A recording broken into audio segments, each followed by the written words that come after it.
नमस्कार, मैं हूं आपके साथ गौरव राजेंद्र। बुलेटिन की शुरुआत करते हैं। साधना समूह के द्वारा मोदी सरकार के 11 साल होने पर ताज होटल लखनऊ में कार्यक्रम का आयोजन किया गया है और आपको बता दें कि जिसमें प्रसार भारती के अध्यक्ष नवनीत सहगल शामिल हुए। नवनीत सहगल से हमारे चैनल हेड ब्रजमोहन सिंह रघुवंशी ने बातचीत की है और इस दौरान उन्होंने क्या कुछ कहा, आप भी सुनिए। कोई बहुत ज्यादा अंतर नहीं, बल्कि ये अच्छी मुझे लगी कि हमारी वंदे भारत अच्छी है उससे जो वहाँ एमट्रैक की चल रही। तो ये क्या चीजें जो हमारा आम साधारण व्यक्ति है उसकी सोच में भी नहीं थी कि हाँ ऐसा भी हो सकता है। और यही वजह है कि पूरी दुनिया, मेरा बेटा वहाँ पे इन्वेस्टमेंट बैंकिंग पढ़ता है अमेरिका में, वो बोलता है उसके बच्चों से, स्टूडेंट्स जो हैं वो कह रहे हैं यार हम पैसा बचा के रखेंगे, हिंदुस्तान में इन्वेस्ट करना है, इंडिया में इन्वेस्ट करना है, India is the emerging economy. तो ये माहौल या ये विश्वास कैसे आया?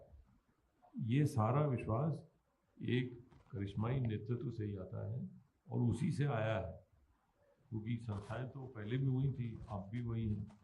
और जो 2047 में विकसित भारत का सपना, विकसित भारत का लक्ष्य उन्होंने देश को दिया है, अपने सामने रखा है, वो अब अचीवेबल लगता है। अब लगता है कि हाँ वाकई हम 2047 तक दुनिया की दूसरी बड़ी आर्थिक ताकत हो जाएंगे। तीसरी आर्थिक ताकत तो 4-5 साल में हो जाएंगे। हम ऑलरेडी 4.1 ट्रिलियन इकोनॉमी तक पहुंच गए। हमको 5 ट्रिलियन इकोनॉमी का जो उन्होंने लक्ष्य दिया हुआ था वो हम पूरा कर लेंगे, लेकिन हम दूसरी बड़ी ताकत होने के लिए हमको 10 ट्रिलियन पर जाना पड़ेगा। तो 2047 तक हम वो भी हम पूरी कर लेंगे। ऐसी अब जो परिस्थितियां जिस तरह से चल रही हैं उससे सामने आ रहा है। आपने कभी ये सोचा होगा कि आपके ईएमआई घट जाएंगी? जी, कभी नहीं। आपने देखा पिछले 6 महीने में जी, आरबीआई ने अपना रेपो रेट कम किया, अभी उन्होंने सीआरआर कम किया। वो सारा सीआरआर रेपो रेट कम होने से आपकी ईएमआई घट गई। बाजार में पैसा आया तो लोगों के पास खर्च करने के लिए भी है। हमारे यहाँ जो एक बहुत बड़ा एक समूह निकल के आया है, जो कि पहले नहीं था, जो कि गरीबी की रेखा से जो लोग बाहर निकले और जो लोअर मिडिल क्लास में थे वो अपर मिडिल इनकम ग्रुप में गए। तो वो जो एक बड़ा एक समूह आया है मिडिल इनकम ग्रुप का, उसके पास एम्बिशन है, उनके पास आग है आगे बढ़ने की, और उनको जो है ऐसा नेतृत्व मिलता रहेगा तो देश को निश्चित रूप से आगे ले जाएगा। आप देखिए विदेशों में जो हमारे लोग रह रहे हैं आज कितने फख्र से, कितनी वो उससे गर्व से अपने आप को भारतीय बताते हैं जी, क्योंकि भारत का नेतृत्व लोग देख रहे हैं, पूरी दुनिया देख रही है, भारत कहाँ बढ़ रहा है दुनिया देख रही है। तो वो उनको अपने पे गर्व होता है, हाँ हम भारतीय हैं। कितना उनका इज्जत वो। आप देखिए कभी ऐसा सोचा था कि साहब यूक्रेन में हमारे बच्चे फंसे होंगे तो उनके लिए स्पेशल जहाज जाएगा, या कोविड में हमारे बच्चे फंसे होंगे उनको जहाज स्पेशल भेज के लाया जाएगा? क्या है ये जो एक इंसानियत का एक मूल वो है कि आप इतना बेहतर और इतना अंदर तक सोचते हैं कि भाई हमारे किसी नागरिक को किसी प्रकार का कष्ट ना हो। सरकार नागरिकों के देखभाल के लिए है, सरकार गरीबों को आगे बढ़ाने के लिए है, परंतु उसके साथ साथ सरकार को तरक्की के लिए संसाधन भी जुटाने हैं। तो उन संसाधनों को जुटाने के लिए इंडस्ट्रियल इन्वेस्टमेंट बहुत ज़रूरी है, निजी निवेश बहुत ज़रूरी है। अब बहुत लोग बात करते हैं, मैं बताता हूँ, यहाँ भी कहना चाहूँगा, पिछले 10-11 साल में देश में निजी निवेश करने वाले जो हमारे निवेशक हैं उनकी संख्या कितनी बढ़ी है। अब इसमें कोई लगाइए क्या 2010 से पहले, 2014 से पहले क्या कोई सोच सकता था? नहीं, कि हमारी इंडिया की कोई कंपनी विदेश में जाके कोई बंदरगाह खरीद ले, विदेश में जाके कोई बिजनेस खरीद ले, टाटा को छोड़ के। टाटा ने वहाँ कोरस स्टील और वो सब खरीदा था, जगुआर खरीदा था, उसके अलावा कौन था इस देश में? अब कम से कम 10 ऐसी कंपनियां हैं, 10 ऐसे निवेशक हैं जो दुनिया में कहीं भी जाकर कंपनी खरीद सकते हैं। अभी हमारे हॉल में एक सज्जन यहाँ बैठे हुए हैं, ये अभी इटली में एक कंपनी खरीद के आए हैं और अभी ये इजराइल में कंपनी खरीद रहे हैं। तो ये जो एक हिम्मत और एक जो फाइनेंशियल स्ट्रेंथ सिस्टम ने जो पिछले 11 साल में दी है, वो अनथिंकेबल। वो कभी कोई सोच नहीं सकता था कि हाँ साहब हमारे भी कॉरपोरेट में ऐसे लोग होंगे जो विदेश में जाके विदेशी कंपनी खरीदेंगे और एक देश का नाम करेंगे। हाँ साहब बताइए, अरे ये तो एक इंडियन ने आके खरीदी। आपको एक चीज़ और बताऊँ, अभी जो मुझे अभी पता चला, मैं अभी जब वाशिंगटन और न्यूयॉर्क गया था कि न्यूज़वीक मैगजीन आप जी तो न्यूज़वीक मैगजीन को भी एक इंडियन ने खरीद लिया, एक भारतीय ने उस मैगजीन को खरीद लिया। वो भारतीय वहां से न्यूयॉर्क से वो मैगजीन चलाते हैं। तो ये 11 साल का परिवर्तन है। और ये 11 साल का परिवर्तन हर आदमी महसूस करता है, वो बोले ना चाहे जी। वो अपनी राजनीतिक प्रतिद्वंदता या राजनीतिक मजबूरियों की वजह से सामने पब्लिक में कुछ भी है, लेकिन अंदर अंदर उसको भी मालूम है हाँ यार परिवर्तन तो हुआ है, ये प्रगति तो देखने को मिली है, ये चेंज देखने को तो मिला है। तो ये एक देश में जो माहौल बना है उसके लिए हमारे देश का जो माननीय प्रधानमंत्री नरेंद्र मोदी जी के रूप में जो नेतृत्व, मैं तो उसको कहता हूँ करिश्माई, साहसिक और कड़े फैसले लेने की हिम्मत रखने वाला और उन फैसलों को जमीन पे उतारने वाला नेतृत्व नहीं मिलेगा। सर एक बात, क्योंकि आप हमारे जो तमाम लोग यहाँ बैठे हुए हैं, खासतौर से मैं एक चीज ये भी कहना चाहूंगा क्योंकि हमारे चैनल के माध्यम से करोड़ों के दर्शक आपको सुन रहे हैं, और क्योंकि जो आपने बात की सर, क्योंकि ब्यूरोक्रेट जो बात करते हैं, क्योंकि हमारे पास सुबह से कई राजनीतिक लोग यहाँ पे आए, जो उन्होंने बात रखी सर, निश्चित रूप से जो आदरणीय मुख्यमंत्री जो यहाँ के उत्तर प्रदेश के योगी आदित्यनाथ जी हैं, आदरणीय प्रधानमंत्री जी की जो सोच है वो कहीं ना कहीं मुख्यमंत्री द्वारा ही उसको जमीन पे लाया जाता है। लेकिन आज भी जो राजनेता है वो असल उस जमीन की वो व्यवस्था, वो ये कहता है कि हम यहाँ पे आगरा एक्सप्रेसवे बनवा देंगे, लेकिन उस जमीन का अधिग्रहण करना, एक एक किसानों से उनसे बातचीत करना। सर मैंने 2010 का भी वो दौर देखा था जब हमारे भट्टा परसोर में बहुत जबरदस्त वहां पे किसानों का आंदोलन हुआ था। मैं नोएडा में रहता था, तो मेरे सामने ये खबर मैंने खुद अपने यहाँ पब्लिश की कि 4 किसानों की जब वो गेट में नोएडा अथॉरिटी में घुसते तो उनकी वो ट्रैक्टर से उन पर चढ़ा दिया गया था। इस तरह की घटनाएं हुई थी। लेकिन आगरा एक्सप्रेसवे का जो काम हुआ, हम प्रधानमंत्री जी को सर, मैं ये भी इस बात के लिए क्योंकि मैं सर विदेश यात्रा जब उनके साथ मैं करता हूं तो मैं देखता हूं कि उनके साथ जो है वो सब ब्यूरोक्रेट्स हैं। चाहे मैं जयशंकर साहब को देख लूं, वो भी आज राजनेता है लेकिन वो ब्यूरोक्रेट है। मैं जी डोभाल साहब को मैं देखता हूं वो ब्यूरोक्रेट है यहाँ पे।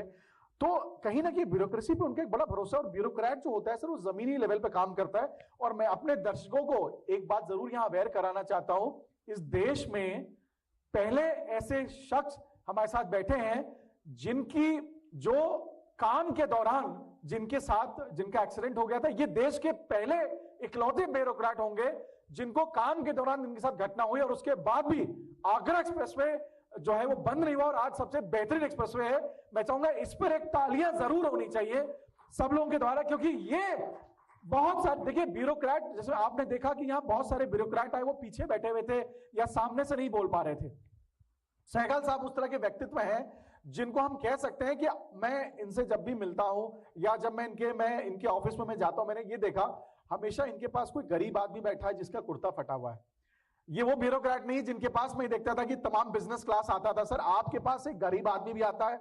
मैं देखता हूं कि आपके पास विधायक, चाहे वो पूर्व विधायक हो चाहे प्रेजेंट हो, उसके कुर्ते का रंग नीला हो या हरा हो, अगर वो डेवलपमेंट की बात करता है तो आप उसका काम तुरंत करते हैं। और जो मैंने बात कही सर ब्यूरोक्रेट्स की, सर क्योंकि इस सरकार ने ब्यूरोक्रेसी का मुझे लगता है एक सदुपयोग बहुत किया है। सर आप ये मानते कहीं ना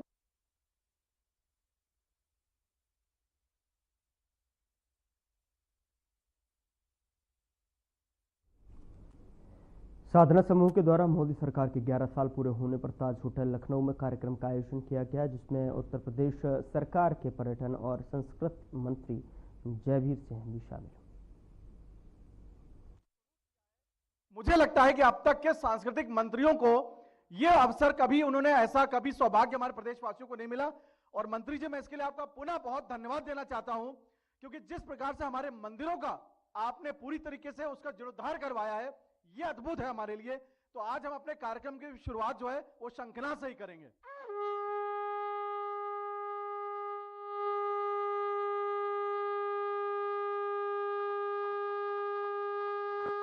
धन्यवाद। अब मैं चाहूंगा हमारे आदरणीय मंत्री जी कृपया मंच पे आए और हम उनसे सेशन की शुरुआत करें, क्योंकि बहुत कम ही अवसर मिलता है हमें जब आदरणीय मंत्री जी ने जो 11 वर्षों में खास तौर से जो काम हुए हैं और जो इन्होंने अपने मंत्रालय में काम किए उसके बारे में आपको अवगत कराएंगे। मंत्री जी, आपका सबसे पहले बहुत बहुत स्वागत है साधना समूह के इस आयोजन में, और आपने अपना समय दिया उसके लिए हम पूरी आत्मा से आपका बहुत बहुत धन्यवाद देते हैं। और हम चाहेंगे कि कार्यक्रम की शुरुआत करें। 11 सालों के लिए कि में जो काम हुए हैं उसके बारे में हमारे दर्शकों से प्लीज बताएं। पहले तो भाई ब्रजमोहन जी को बहुत बहुत धन्यवाद, कृतज्ञता कि आज बहुत सारे साधना समूह के दर्शकों के सामने देश और प्रदेश की सांस्कृतिक और पर्यटन की गतिविधियों को रखने का आपने अवसर दिया। आपका बहुत बहुत आभार, धन्यवाद। जैसा कि सब लोग अवगत हैं कि 2017 से पहले उत्तर प्रदेश की पहचान बीमारू राज्य के रूप में, दंगाई प्रदेश के रूप में, आतताइयों के रूप में जानी जाती थी। स्थिति यहाँ तक थी कि न प्रदेश में कोई निवेशक अपने निवेश को राजी होता था। विदेश छोड़ दो, अपने उत्तर प्रदेश के रहने वाले भी जो बड़े औद्योगिक घराने थे वो भी अपना निवेश उत्तर प्रदेश में करने के लिए राजी नहीं थे। गांव की कनेक्टिविटी हो, शहरों की कनेक्टिविटी हो, या प्रदेश से जो महत्वपूर्ण मार्ग है उनकी कनेक्टिविटी हो, जीर्ण शीर्ण टूटी फूटी सड़कों से प्रदेश की पहचान थी। बिजली में आपूर्ति में माना जाता था कि कब बिजली आई ये महत्वपूर्ण था, जाने का कोई समय नहीं। बिजली जाती ही थी, थोड़ी बहुत बिजली की उपलब्धता थी। जो पीड़ता था वही जेल जाता था, अपराधी थाने चलाने का काम करता थे। बल्कि सरकार के गिने चुने हर जिले में एक सुपर सीएम बना रखे थे जो पूरी सारी पावर वहाँ के प्रशासन की एक्सरसाइज करते थे। उन्हीं के इशारों पर उत्पीड़ित होने वाले व्यक्ति के साथ अन्याय होता था।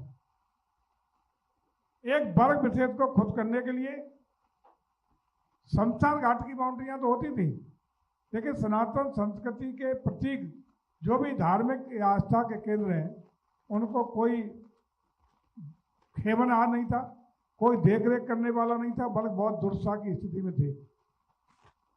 सौभाग्य से उत्तर प्रदेश की सरकार ने इस रूप के ऐतिहासिक निर्णय लेते हुए प्रचंड बहुमत से भारतीय जनता पार्टी का 2017 में कमल खिलाने का काम किया।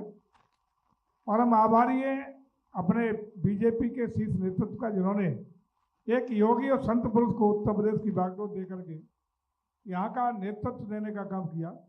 और जैसे ही आदरणीय योगी आदित्यनाथ जी के नेतृत्व में 2017 की सरकार चलना शुरू हुई, बेखौफ होकर के, निर्द्वंद होकर के उन्होंने जिस तरीके से कानून का राज स्थापित करने का काम किया, पूरे प्रदेश में जंगल राज को खत्म करने का एक शपथ ली, और उसका परिणाम देखने को मिला कि पूरा प्रदेश में चाहे अपराधियों के खिलाफ कार्रवाई करने की बात हो, आज हम अगर एक लाइन में कहें तो कह सकते हैं कि प्रदेश की कानून और व्यवस्था को जिस तरीके से चाक चौबंद और अपराधियों और के प्रति, अपराध के प्रति जीरो टॉलरेंस की नीति को अख्तियार करते हुए उत्तर प्रदेश की सरकार ने जो ऐतिहासिक और महत्वपूर्ण ठोस कदम उठाए, उसका परिणाम है कि प्रदेश अपराधों से मुक्त हुआ, प्रदेश दंगों से मुक्त हुआ। प्रदेश में इन 8 सालों में एक भी दंगा नहीं हुआ। प्रदेश का वातावरण बदला, और खासकर एक तरफ प्रदेश में कानून और अनुशासन और प्रशासन का बोलबाला शुरू हुआ, दूसरी ओर पैरेलल तरीके से माननीय मुख्यमंत्री के नेतृत्व में प्रदेश सरकार ने विकास की नई गाथा लिखने का काम किया। और उसी का परिणाम है कि हमने चाहे इंफ्रास्ट्रक्चर डेवलपमेंट की बात करें, कनेक्टिविटी की बात करें, कनेक्टिविटी में रोड कनेक्टिविटी की बात करें, एयर कनेक्टिविटी की बात करें, गुणात्मक रूप से इन 8 सालों में ऐतिहासिक काम ही नहीं किए, बल्कि पूरे प्रदेश का स्वरूप बदलने का काम कर दिया। आज देख रहे होंगे कि आज आप, अभी ये बात आपसे हो रही थी कि हवाई सेवाएं दिन में नहीं मिल रही, तो अब हवाई सेवा मिले न मिले मन बना लेते हैं लोग, चलिए निकल चलते हैं, जब तक शाम वाली फ्लाइट पहली मिलेगी तब तक दिल्ली पहुंच जाएंगे। पहले ये यात्रा दिनों में होती थी, अब कुछ घंटों में होती है। आप 5 साढ़े 5 घंटे में लखनऊ से दिल्ली पहुंच सकते हैं, मैक्सिमम 5.5 घंटे। पहले रात भर चलते थे लोग, दिन भर चलते थे, कभी मन नहीं करते थे लोग। तो इस तरह आज तो एक और ऐतिहासिक काम है, बहुत जल्दी एक सौगात देश को राष्ट्र के नाम और खासकर उत्तर प्रदेश के नाम मिलने वाली है। एयर कनेक्टिविटी में एशिया का सबसे बड़ा एयरपोर्ट हमारे उत्तर प्रदेश की सरजमीन पर जेवर में बहुत जल्दी शुरू होने जा रहा है, जो हमारे प्रदेश की गति को बहुत ऊपर ले जाने का काम करेगा। जिस तरह उड़ान बढ़ता है, ऐसी हवाई उड़ान विकास के रूप में और महत्वपूर्ण तरीके से उत्तर प्रदेश आगे जाएगा। तो एक तरफ हम लोगों ने प्रदेश को कानून का राज दिया, उत्तर प्रदेश को अनुशासन दिया, उत्तर प्रदेश को इंफ्रास्ट्रक्चर दिया, हर क्षेत्र में तरक्की के नए नए आयाम दिए और कनेक्टिविटी देने का काम किया। और इसी का परिणाम था कि उत्तर प्रदेश के बारे में इन 8 सालों में लोगों की सोच बदली, अवधारणा बदली, और उसी का परिणाम है कि उत्तर प्रदेश में जब निवेश के लिए ग्लोबल इन्वेस्टर समिट प्रस्तुत किया गया तो उसमें लगभग 40 लाख करोड़ के निवेश के प्रस्ताव, यानी हिंदुस्तान में किसी भी राज्य से सर्वाधिक निवेश के प्रस्ताव देशी और विदेशी निवेशकों ने देने का काम किया। विपक्ष के साथियों ने उस पर भी मजाक उड़ाया, अरे साहब निवेश के प्रस्ताव तो आ गए, लेकिन धरातल पर कितने उतरेंगे ये देखने वाली हवाई बातें सरकार कर रही है। लेकिन फिर हम कहना चाहते हैं कि ठीक 1 साल बाद इसी लखनऊ की सरजमी पर माननीय प्रधानमंत्री जी पुनः एक बार आए और उसको जो निवेश के प्रस्ताव हमारे 1 साल के अंदर धरातल पर उतरे, यानी ग्राउंड ब्रेकिंग सेरेमनी का कार्यक्रम आयोजित लखनऊ में होता है। 11 लाख करोड़ के निवेश के प्रस्ताव 1 साल के अंदर उत्तर प्रदेश की धरती पर उतरने की ऐतिहासिक कामयाबी उत्तर प्रदेश सरकार को मिली। और उसी का परिणाम है कि आज उत्तर प्रदेश चल पड़ा है विकास की ओर, जहां उत्तर प्रदेश चल पड़ा है एक सरप्लस रेवेन्यू स्टेट की ओर। हम कह सकते हैं कि पहले की सरकारों में अखबारों में पढ़ने को मिलता था कि उत्तर प्रदेश के कर्मचारियों का वेतन इस महीने 15 दिन लेट इसलिए मिला कि सरकार पे वेतन देने के पैसे नहीं थे जी। लेकिन आज हम कह सकते हैं कि हिंदुस्तान का ऐसा पहली बार राज्य उत्तर प्रदेश बना जिसके पास सरप्लस रेवेन्यू है, कोई धन की कमी नहीं, चाहे हमारी जन कल्याणकारी योजनाएं हो, विकास की योजनाएं हो या अन्य योजना हो, उनको जमीन पर उतारने की बात हो, सब्सिडी देने की बात हो, इंसेंटिव देने की बात हो, किसी भी इंडस्ट्री को आकर्षित करने के लिए या अन्य राज्यों के साथ कंपटीशन करने की बात हो, तो इसमें निवेश को आकर्षित करने में अन्य सुविधा देने की बात हो, आज उत्तर प्रदेश किसी भी राज्य के मुकाबले में बेहतर स्थिति में आज खड़ा है। अगर राष्ट्रीय स्तर पर विभिन्न राज्यों की विभिन्न योजनाओं के एग्जीक्यूशन की, धरातल पर उतारने की बात करें तो पहले जहां उत्तर प्रदेश नीचे से दूसरे तीसरे फर्स्ट नंबर पर रहता था, आज हम ऊपर से 1, 2, 3 नंबर पे हर योजना में दिखाई पड़े हैं। और बहुत सारी योजनाओं में हम हिंदुस्तान के नंबर 1 पर सारे स्टेटों में आगे खड़े हुए। खास रूप से आपने बात करी, यदि अपने विभाग की ओर हम थोड़ा आ जाए जी, तो उत्तर प्रदेश का मामले में पर्यटन और संस्कृति को लेकर के या धर्मार्थ कार्य को लेकर के यदि बात करें तो पूरा परिदृश्य बदल गया है। जहाँ पहले मैंने जो चर्चा करी कि पहले शमशान घाटों की बाउंड्री का पैदा तो होता था, या केवल तुष्टिकरण के आधार पर एक धर्म विशेष के लोगों को प्रभावित करने के लिए, उनको खुश करने के लिए, हिंदुओं को सनातन संस्कृति के मानने वाले लोगों को अपमान तो सरकार करती थी, लेकिन कभी भी प्रोत्साहन करने का काम सरकार ने नहीं किया। लेकिन आज हम गौरव के साथ कह सकते हैं, फक्र के साथ कह सकते हैं कि उत्तर प्रदेश सरकार ने हमारी सनातन संस्कृति, मान्यता, परंपरा, संस्कारों को न सिर्फ पुनरुद्धारित किया बल्कि संवर्धन देने के लिए बहुत सारी योजनाओं को धरातल पर उतारने का काम किया है। यदि अब नंबर 1 पे हम यह संस्कृति की बात करें तो जहां पहले कभी कलाकारों के नाम पर कुछ होता ही नहीं था, अगर होता था तो एक ही कार्यक्रम होता था, सैफई महोत्सव जी, उसके अलावा कोई कार्यक्रम नहीं होता था। आज फक्र और गौरव से कह सकते हैं कि हमने हजारों की तादाद में ऑनलाइन जितने भी हमारे कलाकार हैं, किसी विधा के हों, संगीत के हों, गायन के हों, वादन के हों, उनको ऑनलाइन रजिस्टर्ड करने का अवसर दिया। और हिंदुस्तान का पहला राज्य हमने बनाया कि ऑनलाइन रजिस्ट्रेशन भी कलाकारों के कराए, उनका वर्गीकरण ABC कैटेगरी में कराया और तीनों का वर्गीकरण कराने के बाद उनका मानदेय निर्धारित किया, उनके TA की सुविधाएं निर्धारित करी और तय कर दिया कि कोई भी कलाकार ऐसा नहीं छूटेगा जिसको कम से कम साल में 3 कार्यक्रम हम सरकार की ओर से न दें जी। और उसी का परिणाम है कि हम लोग आज एक एक यूनिवर्सिटी में, एक एक महानगर में, बल्कि अब तो गांव तक पहुंचने के लिए हम यूनिवर्सिटीज को, डिग्री कॉलेज को, इंटर कॉलेज को, वो जो भी कार्यक्रम करना चाहता है या संस्कृति से जुड़ना चाहता है, हम अपने साथ जोड़ करके उनको प्रोत्साहित करने का काम कर रहे हैं और निःशुल्क रूप से कलाकार उन्हें उपलब्ध कराने का काम कर रहे हैं। प्रयास ये है कि जो हमारी संस्कृति है, हमारा जीवन मूल्य है, वो अगली पीढ़ी तक कैसे पहुंचे। तो हम जोड़ रहे हैं, सारे कल्चरल क्लब बना रहे हैं, उनको उसमें शामिल कर रहे हैं।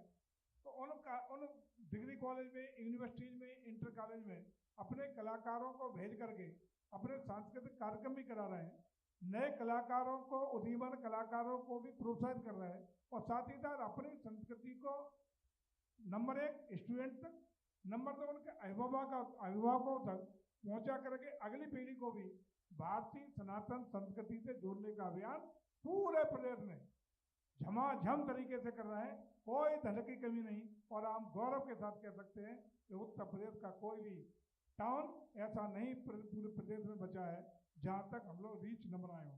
और इस साल तो हम लोगों ने और उसको व्यापक स्वरूप दिया है, पूरे एक एक गांव तक पहुंचाने की योजना के तहत हम लोग, जो पहले हम लोग जब बैठ जाते थे तो सुबह शाम हमारी संस्कृति थी कि गाँव के 10 लोग अलाव लगा के बैठ गए, कहीं बैठ गए तो ढोल मंजीरा बजाए तो भगवान का भजन कीर्तन शुरू हो जाता था जी। अब कल्चर धीरे धीरे आधुनिक युग में सिमट रही है या खत्म होने की ओर जा रही है। उसको पुनर्जीवित करने के लिए हम लोगों ने सभी प्रदेश की ग्राम पंचायतों को वाद्य यंत्र वितरण योजना से जोड़ करके एक एक जो हमारे नवीन ग्राम सचिवालय बने हैं, यहाँ का सचिव वहाँ ग्राम पंचायत अधिकारी होता है, प्रधान जी उसके अध्यक्ष होते हैं, उनको 5-5 वाद्य यंत्र निःशुल्क रूप से हम अपने संस्कृति विभाग से दे करके वो उस गांव को दे रहे हैं ताकि आज भी उसी कल्चर पे लोग बैठ करके सुबह शाम भगवान का भजन कीर्तन करके अपनी संस्कृति को जिंदा पुनर्जीवित करने का काम कर सके। इस तरह की तमाम योजनाएं, एक और हम लोग कलाकारों को रोजगार देने का काम कर रहे हैं, दूसरी ओर उनके माध्यम से विभिन्न विधाएं को पुनर्जीवित करते हुए गाँव तक पहुँचाने का काम कर रहे हैं। और साथ ही साथ ऐसे कलाकार तो जीवन भर संगीत के क्षेत्र में संस्कृति को बढ़ावा देने के लिए अपना पूरा जीवन खपा दिए, बुढ़ापे में जब उनका कोई आय का साधन नहीं है तो हम बुढ़ापे में पेंशन देने का काम शुरू किए हैं, उनको पेंशन भी देने का काम करना है। ये इस तरह के तमाम काम लगातार आगे बढ़ रहे हैं। यदि पर्यटन की हम बात करें तो पर्यटन के क्षेत्र में आज हम फक्र और गौरव के साथ कह सकते हैं उत्तर प्रदेश के 403 विधानसभाओं में अधिकतर, शायद ही कोई विधानसभा छूटी हो जहां अपनी आस्था के केंद्र, अपने धार्मिक स्थल, अपने सनातन के केंद्र बिंदु को करोड़ों रुपए से वहां पर्यटन सुविधाएं दे करके विकसित करने का काम न किए हों। कोई नहीं बचा और जो बचे हैं कुछ शायद बच गए हों तो उनको लगातार कर रहे हैं और चिन्हित किए हैं कि जो पौराणिक महत्व के, ऐतिहासिक महत्व के, सनातन संस्कृति के आस्था के केंद्र हैं 100% उनको हम लोग बहुत सुव्यवस्थित करके, उनको कनेक्टिविटी दे करके, उनको इंफ्रास्ट्रक्चर डेवलप करके, वहाँ पर्यटन सुविधा विकसित करके एक आकर्षण का केंद्र बनाने का काम लगातार कर रहे हैं। ये हम लोगों की प्रगति लगातार चल रही है। हमें खुशी है आज प्रदेश में एक आध्यात्मिक वातावरण बना है, एक ऐसा वातावरण बना है जहाँ हम लोग अपनी विरासत का सम्मान, अपनी धरोहरों का सम्मान के साथ विकास की यात्रा को काम करने रहे हैं। दूसरी ओर कल ही बहराइच में कार्यक्रम आपने देखा होगा, माननीय मुख्यमंत्री गए थे, डंकिया की चोट उन्होंने कहा कि हम विदेशी आक्रांताओं को महिमा मंडन बंद करेंगे। इनके मेले, इनके आयोजन, जहाँ इनका महिमा मंडन जो आक्रांता विदेशी रहे जिन्होंने हमारी संस्कृति को कुचला, देश को लूटा, हमारे सनातन को तहस-नहस किया, ऐसे आक्रांताओं के मेले हम प्रदेश में नहीं होने देंगे। हम अपनी विरासत का सम्मान करेंगे और महाराजा सुहेलदेव जी के 40 फीट ऊंची भव्य दिव्य मूर्ति का अनावरण के साथ साथ उनका बहुत बड़ा स्मारक हमारे पर्यटन विभाग का जो बना था उसका कल लोकार्पण हुआ। और एक झील भी बड़ी सी हम डेवलप कर रहे हैं, तो एक बड़ा आस्था का केंद्र, श्रद्धा का केंद्र और टूरिस्ट प्लेस के रूप में महाराजा सुहेलदेव जी के स्मारक को डेवलप करने का काम उत्तर प्रदेश सरकार करने जा रही है। ये ऐसी चीजें हैं जिनसे कम से कम हमारी सनातन संस्कृति का, हमारी विरासत का सम्मान हो रहा है। और जो आदरणीय प्रधानमंत्री जी बार बार कहते हैं कि हम अपनी विरासत के सम्मान करेंगे और जो आक्रांता है उनका महिमा मंडन नहीं होने देंगे, इस पर आगे बढ़ने का काम कर रहे हैं। और आज समझते हैं कि उत्तर प्रदेश में इन सब चीज़ों का परिणाम भी सामने आपके आया है। परिणाम क्या है? पहले 2017 तक जहां उत्तर प्रदेश में लगभग 16 करोड़ पर्यटकों की सालाना की आवक थी, आज दिसंबर। फिलहाल बुलेटिन में इतना ही। नमस्कार।